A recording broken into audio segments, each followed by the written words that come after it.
Buying a condo in New York City may seem easy, but a first-time condo buyer in New York City faces many challenges and pitfalls that can be extremely costly down the road. Get pre-approved for a mortgage first. A first-time condo buyer will save a lot of time by getting pre-approved for a mortgage before starting their search. Doing so will save the buyer lots of time from checking out properties that are out of their price range, and will help the buyer figure out just what their price range is. This is especially important if you're carrying other debt such as student loans, auto loans, or credit card balances. Get some of the buyer agent's commission.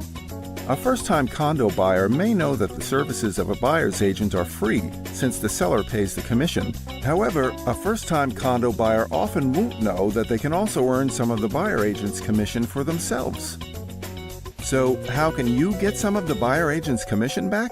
By signing up for a Hauseit buyer closing credit and working with one of our experienced partner brokers who have discreetly agreed to give you back $20,000 or more at closing. Closing costs are negotiable. Everything is negotiable in the New York City real estate market, including who pays what New York City closing costs. In a buyer's market, sellers and developers will be keen to negotiate and will often offer to take on some of the buyer's closing costs, such as the New York City mansion tax. Check the square footage. Many listing agents will inflate the square footages on their listings and protect themselves with a disclaimer saying the figure is simply an estimate.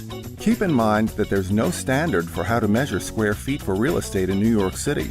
Some older buildings will be more conservative and only list the interior square footage on their offering plans.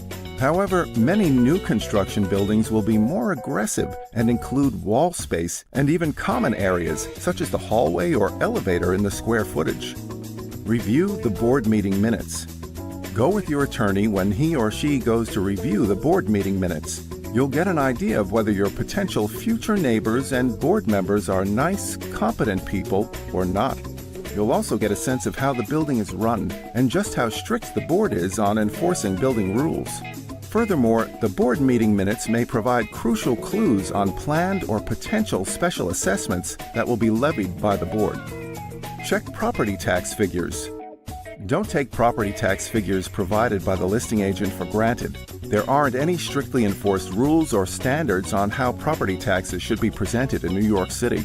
In the New York City real estate market, property tax figures are typically only required to be monthly. However, there's no real specification, at least none that are widely known or enforced, on whether the figure has to be adjusted for abatements or exemptions, or even whether it must be a prior year figure or an anticipated figure. Find out when tax abatements expire. Properties with tax abatements or exemptions like the 421A tax abatement or the 421G tax abatement will usually list the reduced property tax figure to account for the abatement, even if the abatement will be expiring the very next year. So make sure you diligence when the abatement the property has will expire before getting too excited about temporarily low property tax numbers.